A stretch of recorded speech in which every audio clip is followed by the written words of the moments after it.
Welcome back, ladies and gentlemen. We are here once again with WCS EU Challenger here at the Blizzard Esports Arena as we get ready to hop into that winner's match for Group B. My name is Fear Dragon, and I am joined by Nathanius on the desk. How you doing today? Fantastic. Still doing fine? Start the day with a bunch of Terrans, yeah, which makes my life really easy. None of these guys do the right builds, though. You know, I haven't seen any battle cruiser rushes. You know, nobody's using the sprays at the start of the game. Okay, this is the thing that annoys me the most, all right, is that nobody uses sprays, and I feel like people would use sprays if any unit could throw down sprays. Imagine how great it would be if I'm doing a Dark Templar rush, and I throw down a spray that says GG with my DT when I see they don't have detection. I feel like it'd just make the ladder a better place. No, you can't give it to every unit, because then all it will take is one guy who will be like heavily microing his Reaper, and he'll accidentally press like whatever the Y key, which is way out of position that you would never accidentally press it. But he'll press it, and he'll spray on the ground and be like, "Well, this is why I lost." This is the reason. There was a hot key that I did not want to unbind that this Reaper had. Yeah. Get it out. One day. But, you know, I am looking forward to this next match, the winner's match. Both of these guys actually do tend to show a little bit of flair, I would say. Yeah. Oh, for sure. Especially Nerchio. I know these are two players that would use sprays. Yeah. I feel like especially Nerchio. Nerchio's like the cheeky guy. They just added a few really good ones in the Nation Wars bundle one. There's the nuke here that has the little red dot. And of course, as soon as they added that, everyone's like, I actually have a great story what about if that. You actually nuke the spot and they think it's fake? So I actually know why that got added in. So there is a event in North America called Cheesadelphia, and a bunch of the guys at Cheesadelphia were saying like, okay, are there any sprays that have red on them that you could mask a nuclear dot on? And then I made a tweet about it, and then Nicholas Choshua, who made the sprays, was like, hey, I thought the tweet was a really good idea. I think I'm going to try and do something like that for Nation Wars. I'm like, oh, You're not supposed to tell people this. What have we done? What if they make it blue? They're going to change the spray, man. All right. Well, ladies and gentlemen, funny enough, there are actually, in the matchup that we're going into, there have been nukes being used sometimes. You know what the real question is? That spray probably doesn't change if you have colorblind settings on. Oh. There you go. If you know your opponent's colorblind, use the red nuke spray and put a nuke on it. I guess the dot would probably change. You put the nuke on the grass if your opponent's colorblind, red-green colorblind. There you go. You can become the strat. Worst type of person. We got Nerchio versus uThermal coming up. We are loaded in. Hope you guys are enjoying our sick bants. I've seen you guys posting kappas in the chat. All right, we know your true form.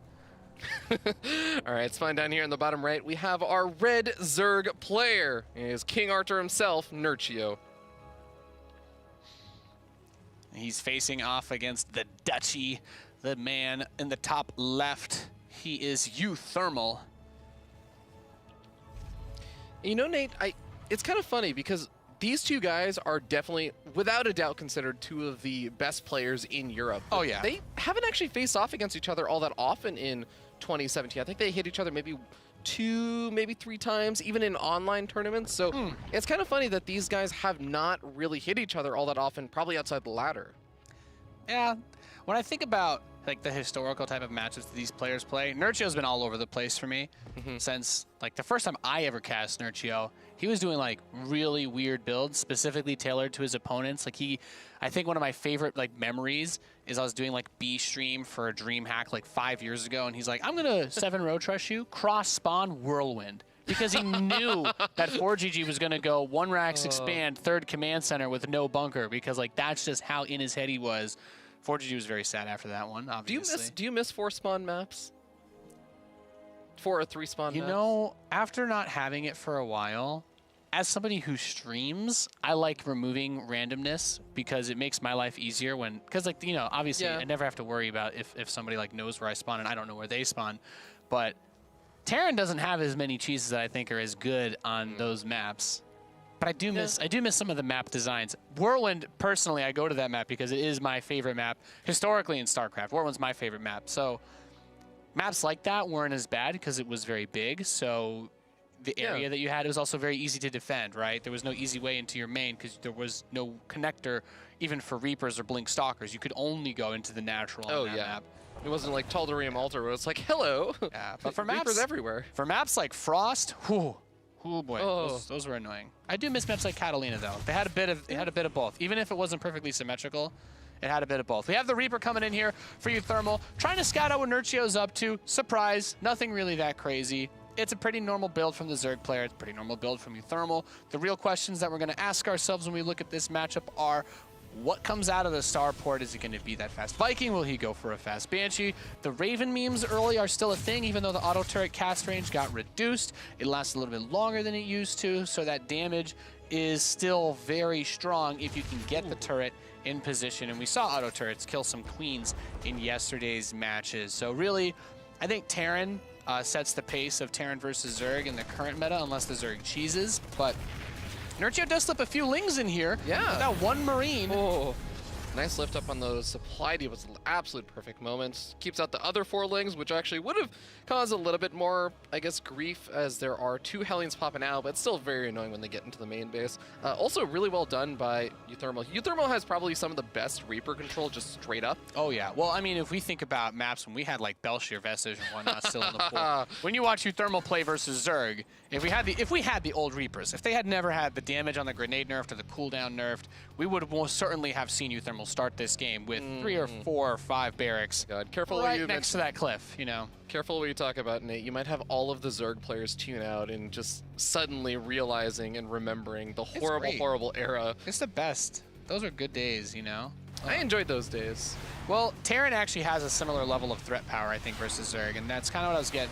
It's kind of what I alluded to earlier. Because Terran Mech has reached this place where it's so good, a lot of Terran players still love to do it. There's a lot of different ways to do it. We've seen Hellion Cyclone, Hellion Cyclone Banshee. We've still had those drops. We had a great drop play out of Future against Jon Snow that worked beautifully at the start of their match yesterday. There's just a lot of things that you can do. So Zerg players have to be a lot more cautious than they used to. And I compare this to like start of Legacy of the Void, where it was Terran who was like, well, if I don't Reaper cheese you, like Ravager rushes were it took a long time for Terran players to figure out how to deal with Ravager rushes. And that was, you know, stuff like that was a really big deal. But the early game for this matchup has mostly stabilized outside of very weird builds like the Nidus Rush or Liberator Range, which is like requires a very specific response to deal with. All right, Hellions try and poke forward, but the Queens are going to be there to plug up that hole. They're going after, ooh, there is a potential opening to go into that natural. They're going to try and seize it, but it's a bit of a bait. Nerchio has the Lings coming on in and creating that wall. This is really well handled by Nerchio, but he does lose a few workers to, where did he lose those workers? Yeah, something got in. Something got in somewhere there. Maybe they were the ones that were transferring around the bases. I'm not entirely sure. Double armory behind this. So uThermal will be going for a mech-based composition. On Catalyst, I like it. You can cut off the path outside the natural with the destructible rocks. Your third base has 2 kind of choke-ish points. This is one of those maps where sensor towers have gross value because the choke points are small. They're a little bit far apart, but as long as you know whether to have your army on the right side by the third or on the left side by the natural in case there's a big run by, you're generally going to be okay. But these really fast mech upgrades, I like it. He's not making a crazy investment into tech, like a bunch of Banshees or something. He's getting Cloak for Banshees, but he's delayed everything to get these upgrades faster, which I always like. Mech upgrades are very fun, in my opinion. In the end game, they're the most important part of playing mech because it's what makes your, you know, your Thors 2-shot Hydras or 4-shot Broodlords. It's what let your Hellions 2-shot the Zerglings, etc., etc. Yeah, and I also really like this against someone like Nerchio because Nerchio is infamous for consistently going for lair tech units for a lot longer than many other Zerg players would. I think he's been moving a bit more toward Hive lately, but just going toward the late game as quickly as possible for uThermal, as long as he's able to hold off against the early game aggression that Nerchio might throw out at him, or I want to say the mid game aggression, these kind of very fast upgrades will let him get into that hyper late game a lot faster. Yeah, it also opens up other tech options earlier. If this were, for example, a game where Nerchio tried to sneak in Mutalisks or something like that, he could get Thors very quickly, and we actually have a Thor on the way. These Hellbats at the ramp with the Cyclone should be able to hold these Roaches back, and that's what I'm talking about in terms of the defender's advantage on this map. That cliff that's a little bit, or excuse me, that ramp that's a little bit further out is really nice because those Roaches otherwise could be very painful if they're kiting away those Cyclones. Now that third base, It is exposed. This is the other side that you can use to attack. Roach speed makes bouncing around here a little bit difficult to deal with. Yeah, but I like that uThermal already has that wall start up. Even just starts up the empty buildings just to make sure that the Roaches can immediately walk through. I think we have a couple of these Banshees moving on forward, getting off a couple of kills, more than a few. That Spore Crawler was in position to deal with a Liberator. Now that I think about it, those 5 kills did, I believe, come from that first Liberator he built while he attacked at the front. So because the Spores were positioned to deal with the mineral line, the back of the mineral line, there's nothing really here to deal with these, and that one Queen is taking its sweet time killing these Banshees. uThermal has gotten disgusting value out of these Banshees. This is a beautiful play. Oh man, the Hydra's going the wrong way because they're rallying across the map. He's focused on the Roaches that are trying to get some damage on them. They're just not getting anything.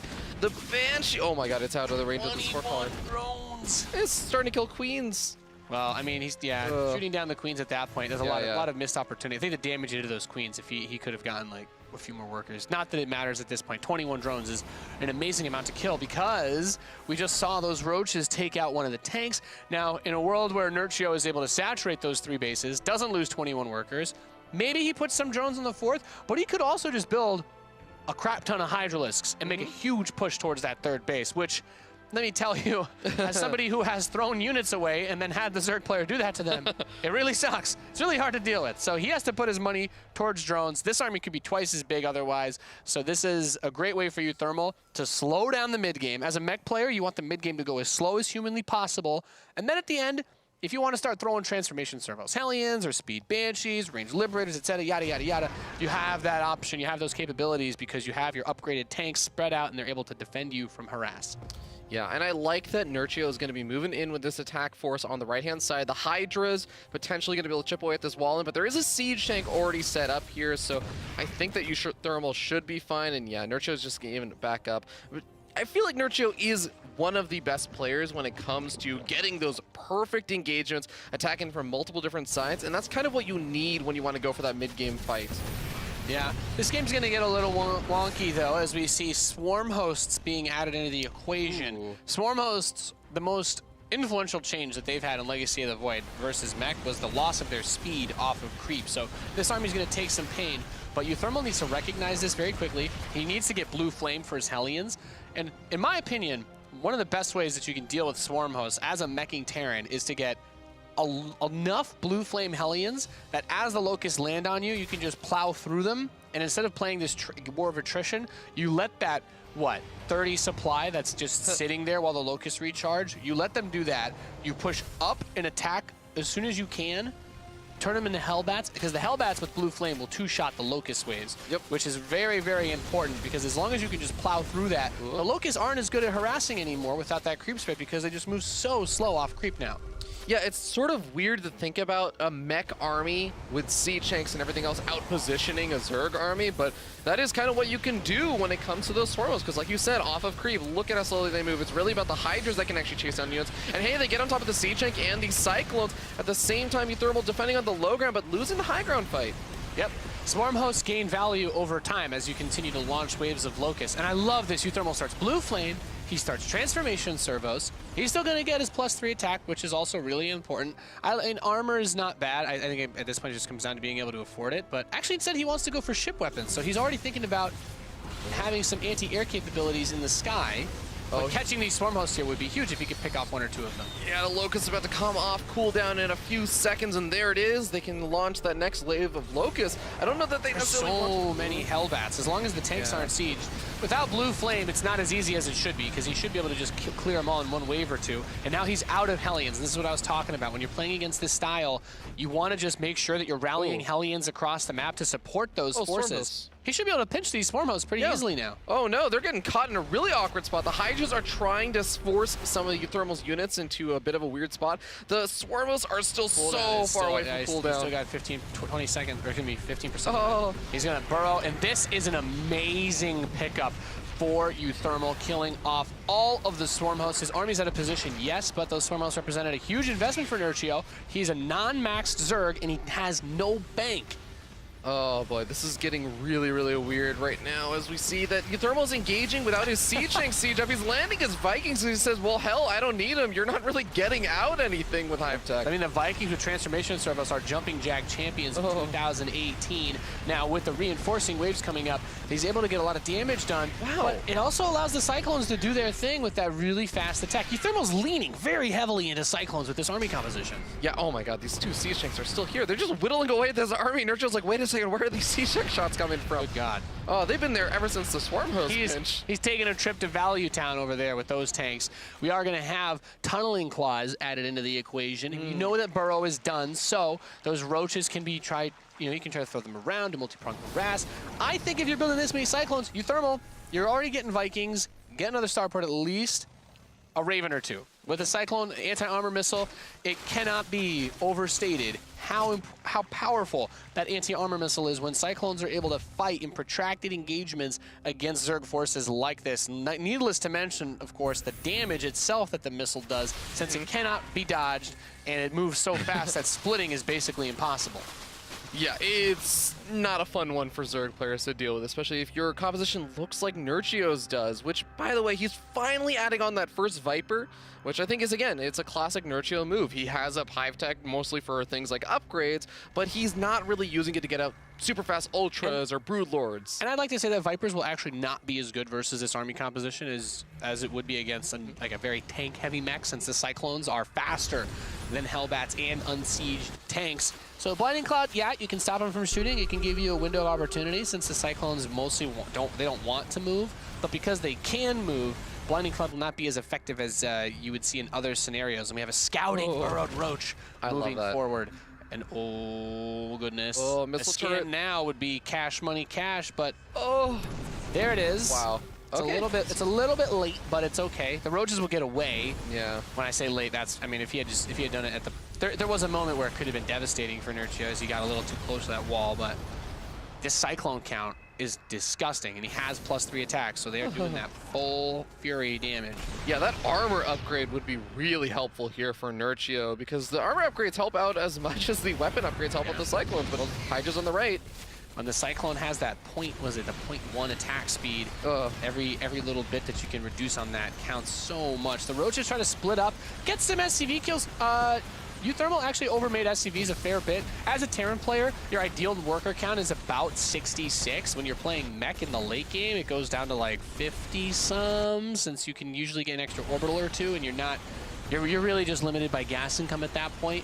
So this harass is not too bad. He still has 63 SCVs. Oh my god. It's really not Roach that big regen. Oh, that Roach almost got out there alive.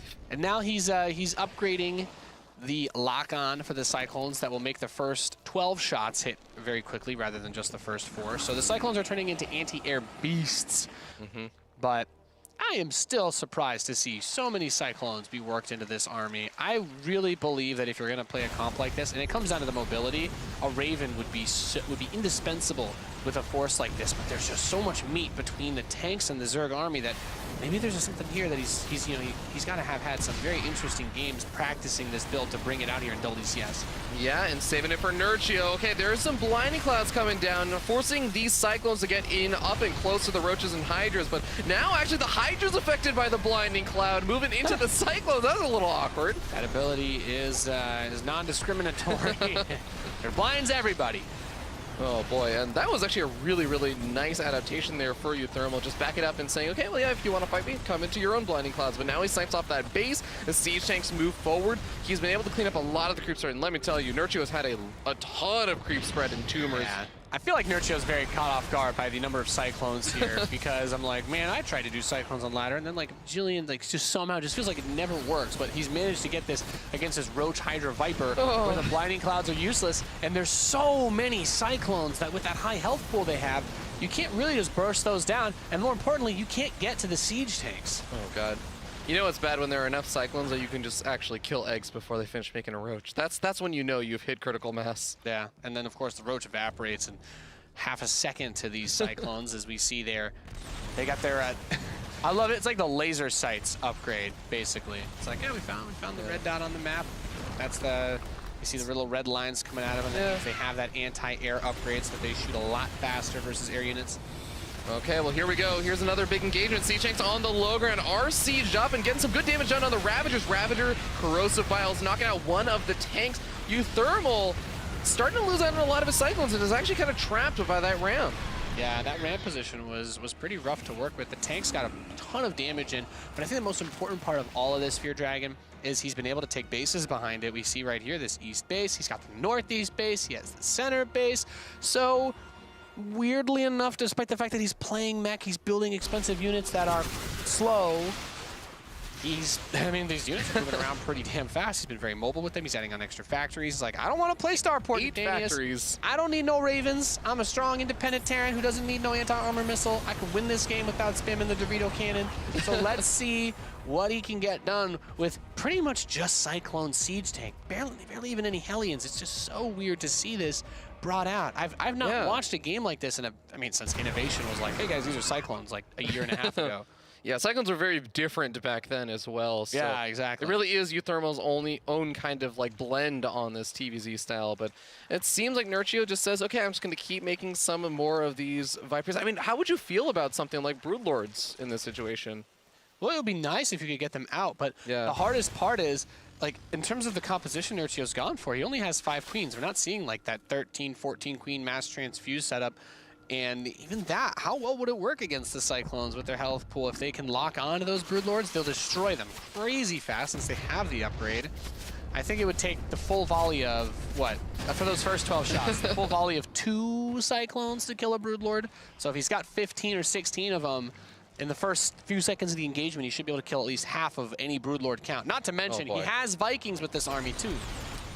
Oh, Nerchio is very far out of position, but arguably you could also say that uThermal is out of position. The problem is he also actually has some Siege Tanks set up that get some amazing splash damage done on this Road Rider composition. I mean, it's still a big army, but it's actually not, it's maybe like lost 25% of its width to it as uThermal is just kind of still dominating. Gives him time to bring forces back home. uThermal makes a great defense while also picking off the southwest base.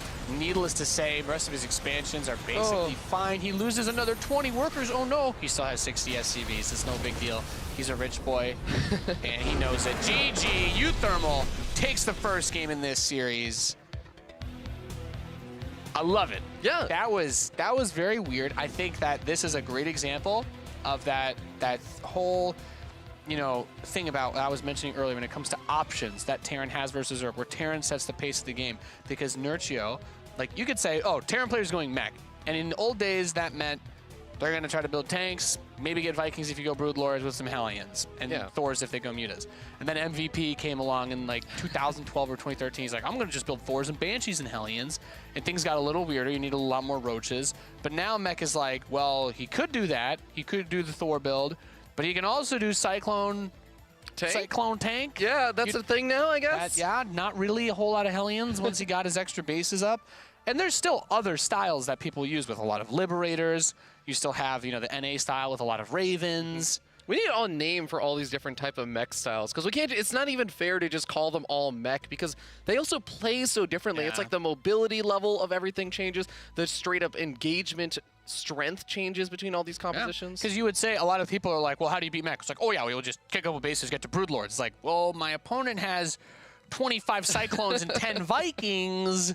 I don't know that I can just get Broodlords. It's not that simple. It's like, can I though? And you say, well, Swarm Hosts are great versus them. It's like, well, he's not building tanks. He has enough Cyclones that he can chase down my Swarm Hosts. So what's the best way to deal with it? And that's the strength. I think that's one of the reasons why playing mech is very good, because when you play Bio, you don't have a whole lot of other options, right? Unless you want to turtle with Bio and go into Ghost Liberator, you know, you're basically like, just build Zerglings, Banelings, and Hydras, and I can clean up anything that comes at me. But when it comes to mech, it's like you need a very specific response for each individual type of unit. Yeah, exactly. And I like that Nerchio's response in the chat right now for this lobby is, when's the next map pool coming? So, you know, everyone has their own kind of take on how to deal with mech. Yeah, I know why he's saying that. Yeah, because Backwater. We're going to Backwater, boys. Yeah, would you say Backwater is an okay map for, you know, going for that mech style? Oh, yeah. It's okay. Neon Violet Square and Backwater, I think, are 2 reasons why a lot of players hate mech this season. If you play Zerg versus Terran, Those are maps where if the Terran player gets that easy base, your only option is to do something weird with either drops or Nidus or Mutus, because otherwise a frontal assault versus tanks or cyclones, forget about it. Yeah, it gets pretty dang difficult. It's also rough because I feel like uThermal's also a pretty good bio player, so he's not even just kind of, I guess, pinholed into going for that sort of mech style. You can make it work in different ways, but here we go. We're hopping into game number 2 as we start up in the top left-hand corner of Backwater. The red Zerg player against Nerchio. And we know Nerchio is very good, but this man brought out a new flavor of mech, or at least a different one than I think is the standard in the last game. In the bottom right, he is uThermal.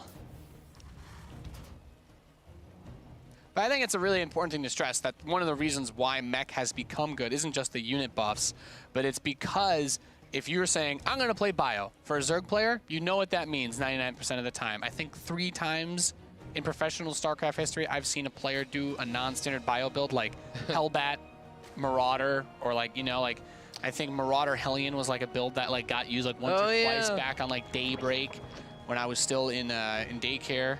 So that's not one of those things you really see a whole lot of. But when you play mech, the Zerg player, if you tell a Zerg it's like he's playing mech, the Zerg player will ask these days, they'll be like, well, what kind of mech is it?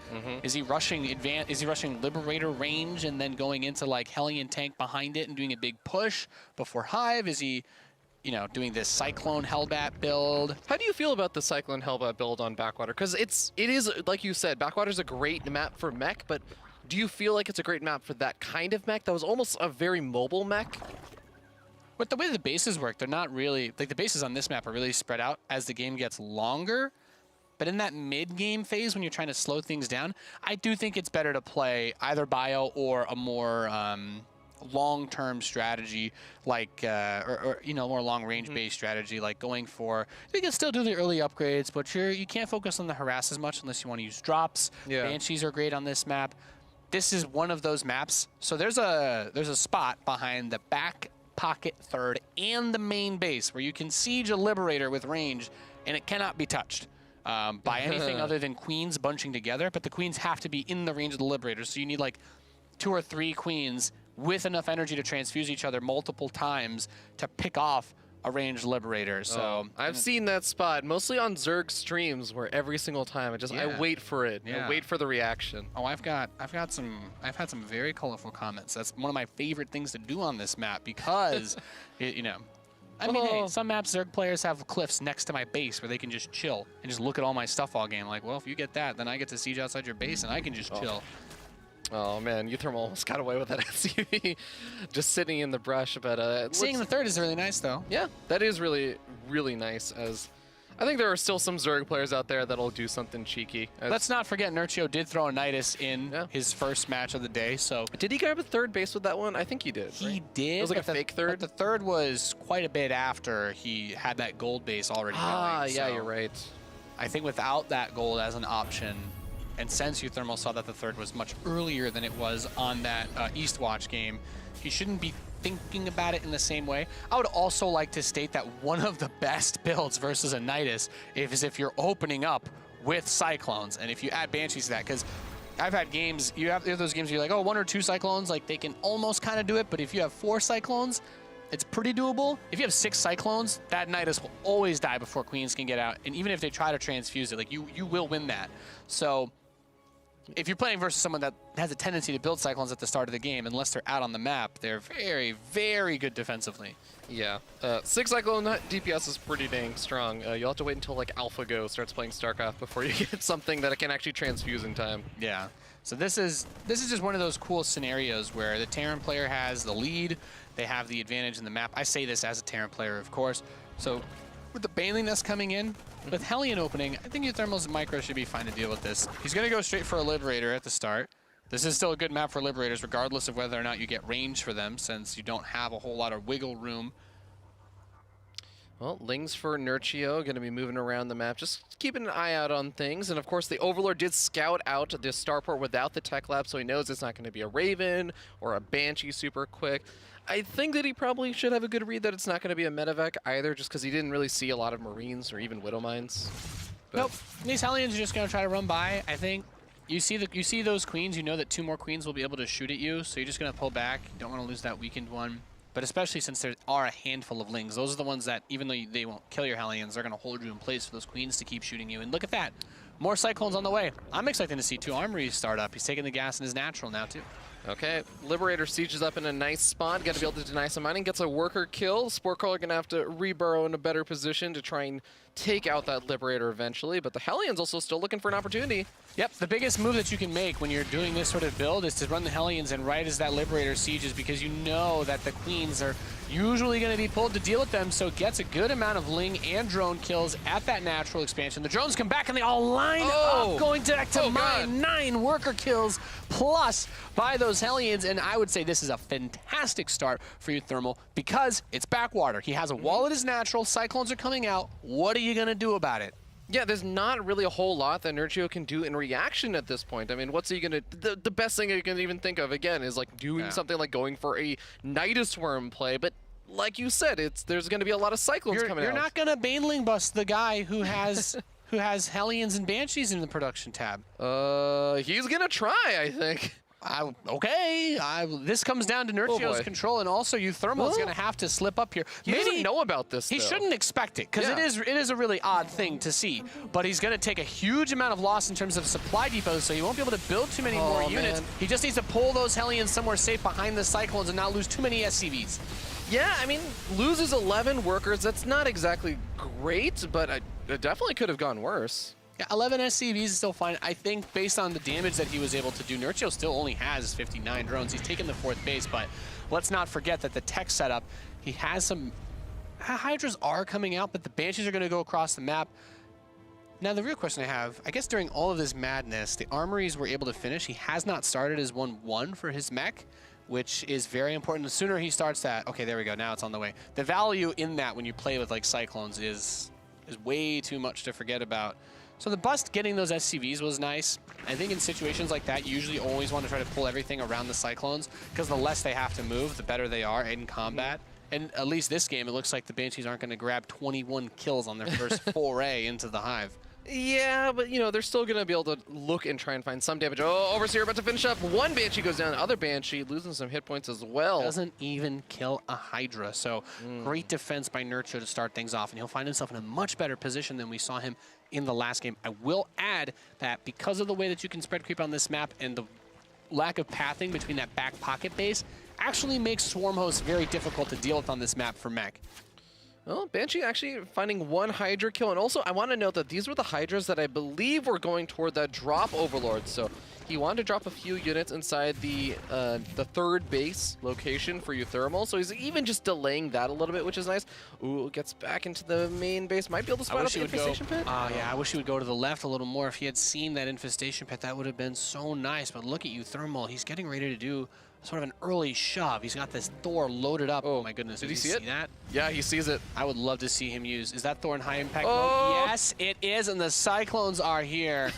Say good night, Hydralisk boys. A couple of them drop out, but uThermal smacks that down easy peasy.